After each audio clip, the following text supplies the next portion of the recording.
Al, again, over the phone, he and Niels spoke at least once a week, even if they weren't working on a project together, because they were such good friends. And but Niels invited him. The real plus was normally he'd be working with Niels in Denmark because there was a gallery in Denmark that showed his work, which this piece and that piece were shown in that gallery.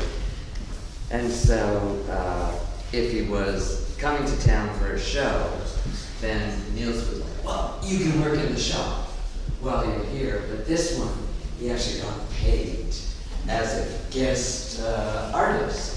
And he got to work with you, and he would stay in the shop at night, continue working on things, and then take that ferry with you over to the school the next day. So, but over the phone, he told you a concept, and you were always so trusting, like, okay, it sounds, and here's what you might need. So, did you send him Mylar that he did drawings on to see what he was going to do? I can't remember if I sent him or he did some drawings on Mylar that was supposed to be combined with these ones, and we found a way of like getting the deep blacks and the white, pure whites and so on into it. It ended up being the last project we actually did, and we did it at the same time because we spent the days in Malmö at the school doing these, but when we came back to Copenhagen, we go to the shop and we basically work on other plays for other projects. So that we actually, but we never had time to finish them. So we sort of left a lot of not quite finished work after that session. That some of the proofs are right here. Behind you. Yeah, one is right here. It's called thumbnail sketch. Yeah. In this case, it's just a thumbnail, so the thumb no longer there to suggest a figure, but rather I think of it in my imagination as sort of the universe, you know, that cliche, or the philosophical cliche that you can fit the universe on a typical finger or on the thumbnail. And for me, that's evocative of that kind of idea. The sculptures that we mentioned, they're called from the series Full Gospel Necklace. They're shown at Tiny Lund's gallery in Copenhagen. Like the All Thumbs portfolio, again, these are very suggests or demonstrates a fieldlessness in terms of materiality, materials. But in this case, instead of liquids connecting one form to the next or one idea to the next, these tubes that were found on construction sites. They go out and Not quite found. okay. The gallery, again, Alice sent some sketches, or in those days, the fax machine with like drawings of what he had in mind. I need tubes, do you think? Tubes and wires. Because none of his galleries had a lot of money to ship things. So he would generally go on location, gather the materials, make the show. And, but at any rate, so he said, I need tubes. So Tommy's like, no, I can do that. So I was with them at night, pitch black. This was not in Copenhagen. Tommy's gallery was in Odense, I'm sure not pronouncing it right. Another island. Anyway, Tommy's driving pitch black, nothing. You don't see a light from a house or just beautiful landscape, and all of a sudden pulls over. There's a fence, construction site on the other side. They leap over the fence and are like gathering tubes from the site, throw them in Tommy's car. And the wires, I have to say, the colored wires, Tommy told Al, don't worry, I got that covered too. So he takes us to someone he knew who worked as a worked for the telephone company. These are all telephone cables, downstairs, well, at any rate, and different colors, which I want, because these are drawing lines, again, so when you approach from there, the white wall back there, you see these against the wall. Anyway, so Tommy said, okay, I said, should I pay him? He said, no, I got this covered. So brings a crate goes in and tells the guy, you know, he's a crazy artist and needs wires. Yeah, I'm sure somehow in Danish, you know. Here, that's some beer, you can keep it even if you can't give us the wires. No problem. Takes us out to his truck and let Al pick whatever colors he wants. The title, Whole Gospel Necklace, we suggest in the catalog or in the text that, I'll tell you, grew up in Kansas, and the full gospel is a form of Pentecostalism, and Pentecostalism you speak in tongues, and so it's sort of accessing the spiritual or another plane of awareness, but through a gibberish in a way that doesn't make sense. And in a way, the combination of these unlikely materials does a similar thing, but then formally again, they do is coming back to this idea of making connections that are about infinity, about motion, about movement, about creating drawings in the floor with wire. But belying the complexity of these objects with title, but also in the title of this work as well, that's called Dog Walk. So that's a little chihuahua. And the other two dogs. I'm not saying that they are. No, he made a drawing. But in the drawing. Actually, he had put actual dogs. Little pencil drawings. So there's Chihuahua was there. One's a bulldog. I think that was that. And I can't remember what this one was. But if you imagine, they're on leashes. All right. So again, returning to ideas and subjects and themes throughout his work, but completely transforming them to make new sculptures, new drawings, new prints. And so it's recycling it. It's a kind of form of recycling in the imagination that was just endless. And recycling with humor that he hoped would open for a viewer. So I'm not telling you those are dogs or that that you have to see it as dogs. Right.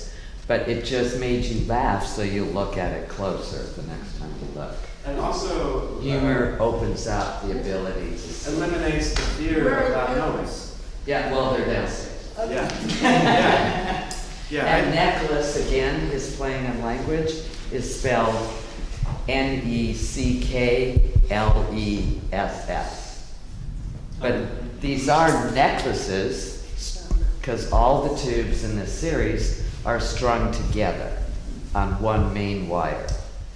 But that he spelled it, when you read it, it's like someone doesn't have a neck.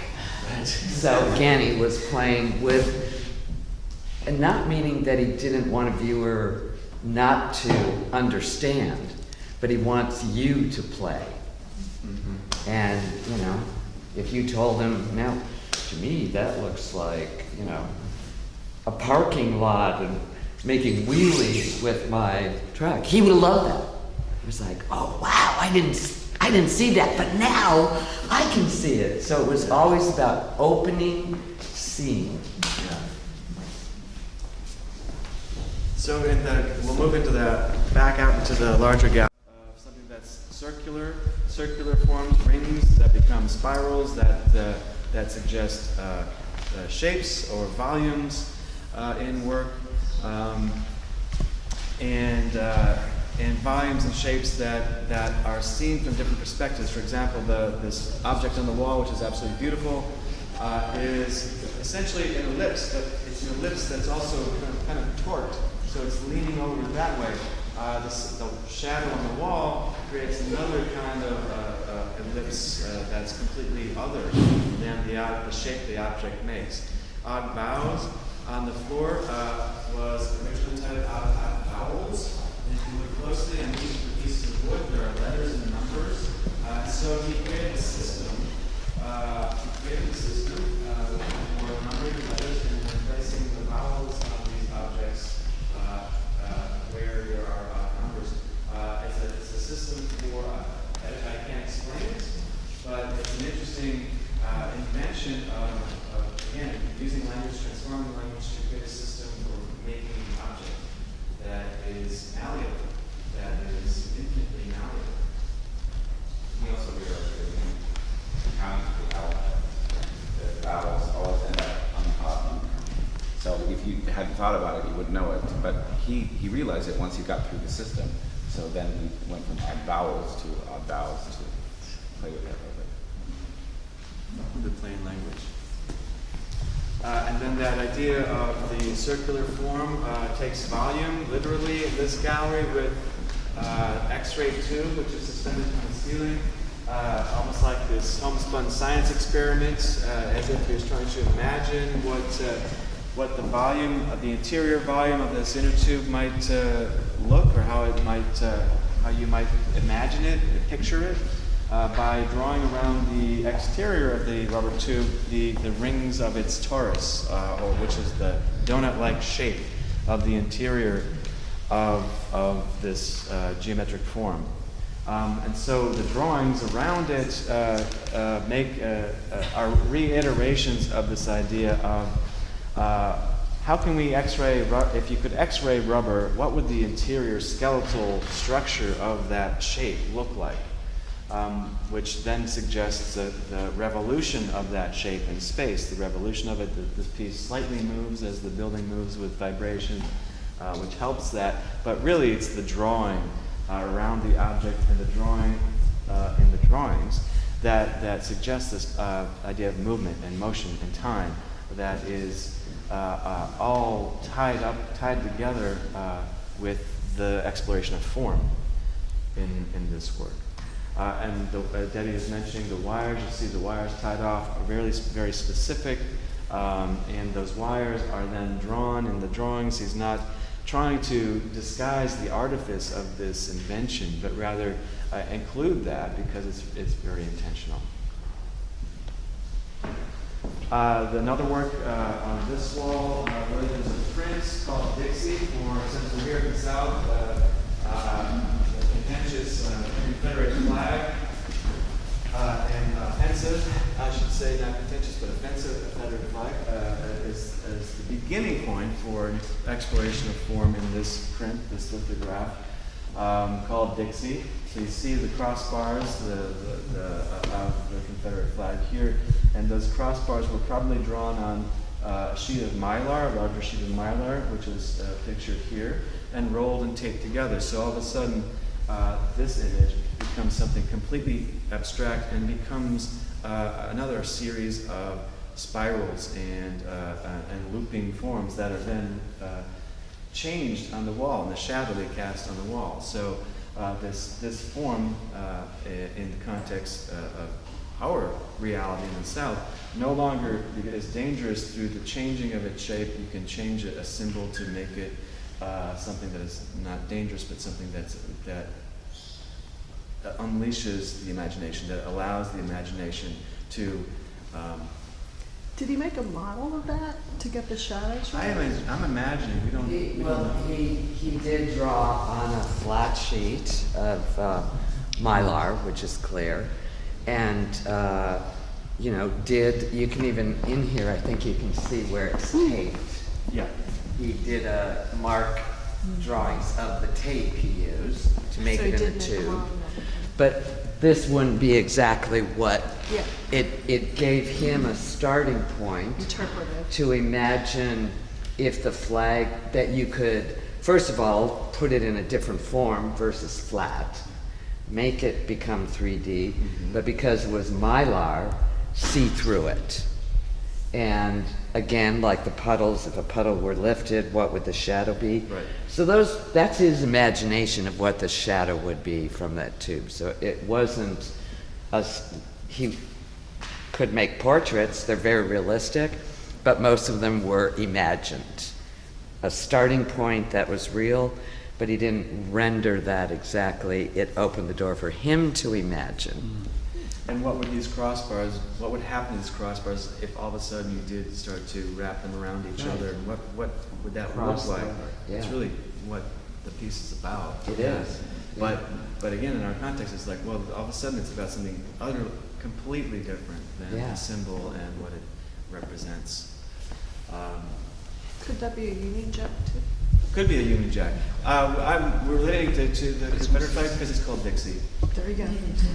So, Yeah, exactly. Yeah. this is an object. It's called 689, and it's It's a fabulous sculpture. It's in the Glenstone collection. There's a related drawing in the center of this wall. There is a moment when you get completely in the front of the object, you can start to see, or you can, if you spend time with it, you begin to see the numbers 6, 8, 9 from front to back. And that happens because there's a strategic sort of placement of white paint on 2 of the rings. That form 6 here, 8, and then 9 as you look front to back. The drawing is titled 986, so back to front in that case. And there's a little thumbnail sketch in the bottom, appropriately, in the bottom of the drawing that give you the frontal view. And it demonstrates the sort of visual acuity and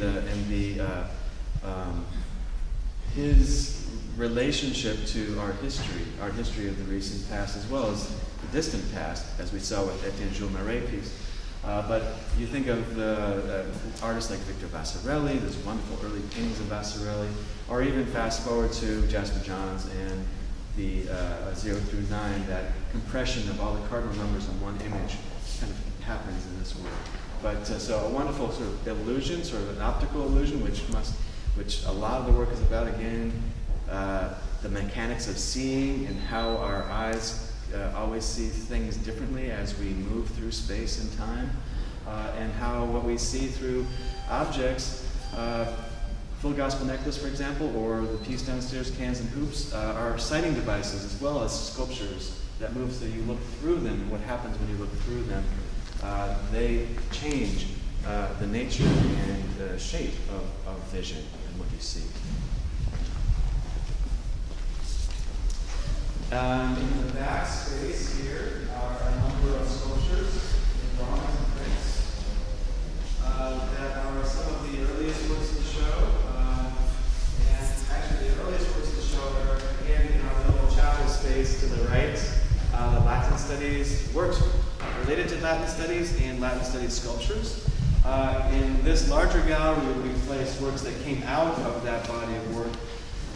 That he made with broomsticks or forms in prints and drawings that are that re-amplify the shape and dimensions of broomsticks and the connections that they might make in sculpture or vice versa. Perhaps this drawing or perhaps this map print, for example, it's called large map. It's etching, which is really exquisite. Suggests the connecting of form in a way that then becomes re-amplified in sculptures. This map print, by the way, is really interesting. If you think about his interest in Hawaii, and I mentioned stick maps downstairs, if you look at the small points, the white points in the print, which were created by drilling through the plate entirely, just to get this really crisp white little islands, and you begin to see this image as if it's a map of an archipelago maybe. And then around the different points of white are currents, water. You can imagine them perhaps as water currents, and connecting each of the islands or atolls with these lines suggest a kind of navigation. And so the connection between mapping and drawing and making connections between lines and points in space lead to that exploration in 3 dimensions in the broomstick pieces. This is called bra. On nautical charts, that's often the water depth. Oh, great. What exactly is the water depth, would you say? I mean, what are you referring to? It's like when they have lines. Oh, okay, around. Oh, Yeah, got it. Right. that shows you Exactly. the water depths. Right. Yeah. I was mentioning Bra is the name of the sculpture to my left, and behind me is a work at MoMA's collection titled Untitled, but it was originally titled Stir, so you can get a sense of what that original title referred to, this motion of stirring up a substance or air to create air currents or liquid currents. Or a cocktail. Or a cocktail. Exactly. Bra, similar idea. Bra, I always thought because of his love for Hawaii meant, if you've been to Hawaii, you know Pidgin, you go, hey bra, like brother. If that's what it did for you. But then there's a drawing related to it that actually has Fredericks of Hollywood, so it's actually does probably refer to the volume, not a bra literally, but the volume of that cone shape. Okay. Okay. Before Madonna wore them on stage. But you're right, it was a volume looking, that became a cone shape, but reversed. Yeah. The boob would have to be this way to the wall. But I want to say one thing, which is wonderful that you said that, like mapping depth. So Al, and because of you said, you know, I told you, well, these notes I saw originally need to stir. It makes so much sense. But then when it left the studio, untitled. So I think for him, he loved language. There's hints in the title, but that was too literal. He thought it would make people just what I did. Well, imagine cocktail, and that's the stir stick. He would rather, if a title is misspelled and it might set off something in the viewer, that then he would do the title. If it would be too literal, I mean, amazingly, Dixie is very abstract, but by naming it Dixie, you see that as the Confederate flag. Right. So there he stuck with it, but it was so abstracted. Right. But anyway. I used to be a columnist for a nautical magazine. No wonder you saw Yeah, that. exactly. He would love I've seen many nautical charts. In my essay that was coming out, I love this object distill. It's called distill, D-I-S-T-I-L-L, and there's a related drawing to the left. But I spoke with some of his teachers who are still alive in Kansas City, and they mentioned that Mondrian was an artist they taught, that was the apogee of what you could achieve in art school as an abstract painter. And it led me to come back to this title and realize distill, the style, you've got the same sort of